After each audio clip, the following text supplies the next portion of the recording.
Nice, c'est la mer, la prom, promenade des Anglais, Loucasteou, mais Nice la Bella, comme on l'appelle, est aussi riche par ses quartiers de Gorbella au Ray, en passant par le Vieux. La Villa Masséna a créé une exposition sur l'histoire des 6 grands territoires et des 38 quartiers de la ville. Et on en parle avec vous, Jean-Pierre Barbero, directeur du musée Masséna. Bonjour. Bonjour Blandine.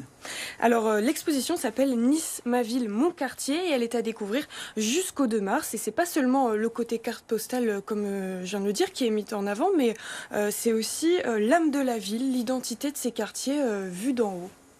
Vu d'en haut, tout simplement parce que il n'y a pas que le côté touristique, la promenade des Anglais, le Negresco et sa coupole, le Coursaléa et la Soca. Et une fois qu'on a vu ça, on connaît Nice. Non, Nice, ça a une âme. Et ça s'est construit, c'est 38 quartiers. Et ces 38 quartiers, en prenant un peu de hauteur, on les découvre autrement. On arrive à peut-être mieux comprendre l'articulation d'une ville.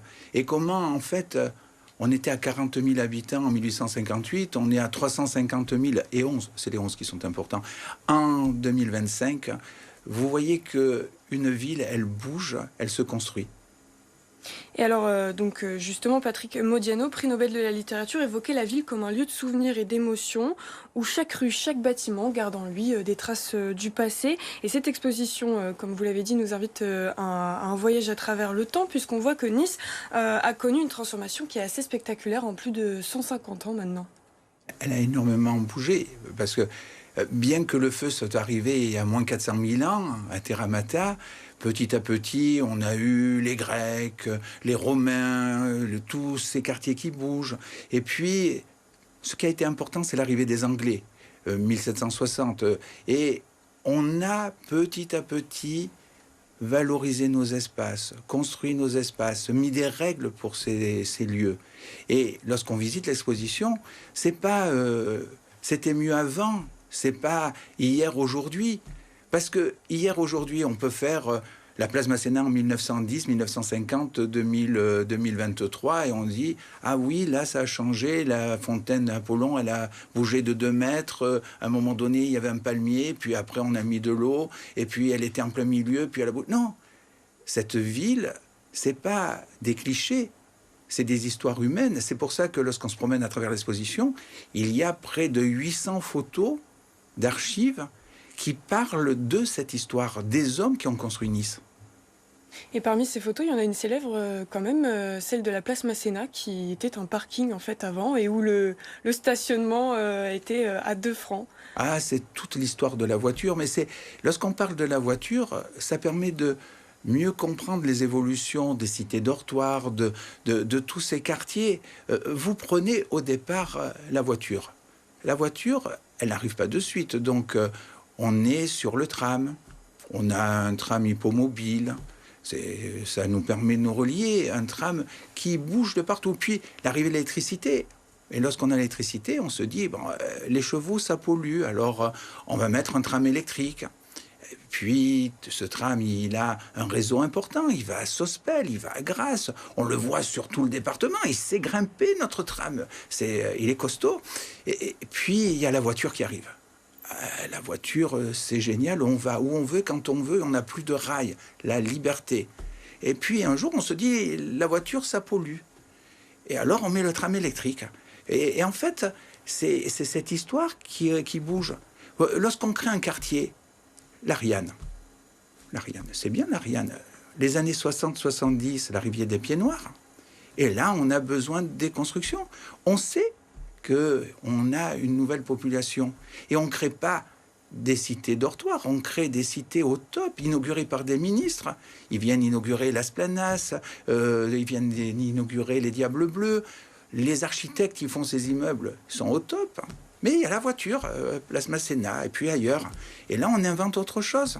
Vous inventez le centre commercial, vous inventez la zone industrielle, et donc un endroit, vous dormez, un endroit, vous faites vos courses, et un endroit, vous travaillez. Mais ça change complètement le mode de fonctionnement du quartier. Lorsqu'on parle du quartier, lorsque vous réfléchissez au quartier que vous connaissez, ben en fait, c'est le boucher, c'est la librairie, c'est les commerçants, c'est l'école de quartier. C'est une vie où vous avez le voisin, le copain, À une époque, il y avait les bandes.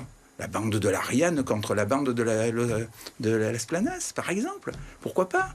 Et puis, lorsqu'on est dans un quartier, on est de bon voyage. Mais peut-être de bon voyage haut ou de bon voyage bas, ça dépend.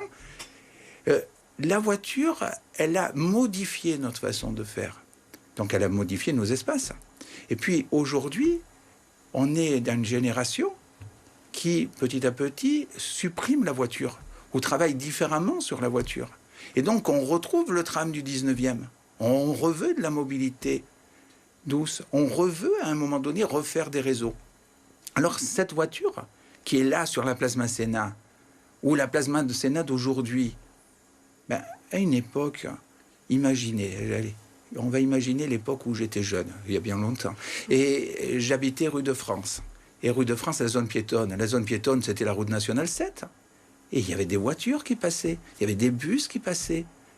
Et à cette époque-là, le jour où on a dit à mon père qu'il fallait plus que la voiture, elle passe, alors qu'on avait un garage. Vous imaginez la révolution? C'était pas facile à la maison. C'est pour ça que vous parlez de moments. La photo, place Masséna avec les voitures. Il faut ramener aux raisons, au mode de vie, à l'évolution culturelle, à l'évolution économique. Voilà, en tout cas, on apprend plein de choses à travers cette exposition, notamment le fait que le Vallon de Créma ait accueilli un parc d'attractions avant. Oui. Mais ce que je voulais savoir, c'est, vous me l'avez dit tout à l'heure, l'exposition de la Villa Masséna, vous l'avez voulu ouverte, accessible à tous. Ce n'est pas une exposition faite que pour les Niçois. Quel est l'objectif derrière cette démarche?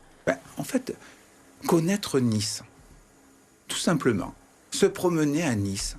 Faire comme Mephi. C'est pour ça qu'il y a l'aigle sur l'affiche d'Éric Garance. À un moment donné, on est tous fiers avec l'OGC Nice lorsque Mephi vient se poser sur le terrain. Mais Mephi, il n'est pas là comme ça par hasard. Hein. Il date de 1441. Imaginez un aigle rouge. Umberto II, la maison de Savoie. Et il est sur 3 monts, le Mont Boron, le Mont Chauve et le Mont Alban. Et il regarde quoi, notre aigle? Regardez le blason. Il ne regarde pas les montagnes. Il regarde la mer. Il protège la maison de Savoie. Et de là, comme il est sur les hauteurs, c'est, vous savez, lorsque on a envie de se promener à Guéraud, et on fait le canal, on se promène, on est content, on sort un peu de l'ambiance de centre-ville. Qu'est-ce qu'on voit? On voit au loin les collines, on voit le château... Et on se dit, c'est beau Nice, c'est ça. Et en fait, le touriste, il a peut-être pas le temps de monter à Guéraud. Il a peut-être pas le temps d'aller se promener du côté de Nice-Ouest. Mais par contre, grâce à l'exposition, il découvre une ville qui se construit, qui a des raisons pour être construite. Elle ne se construit pas par hasard. Elle se construit parce qu'en 1834, on a décidé, 1834, que Nice est une ville jardin. Le Concilio d'Ornato. C'est, à l'époque, notre 330-300. Des arbres obligatoirement en vue. Voilà, et bien, en tout cas, cette plongée dans la mémoire collective niçoise de 1858 à aujourd'hui pour redécouvrir Nice et ses quartiers est possible jusqu'au 2 mars à la Villa Masséna. Et sachez que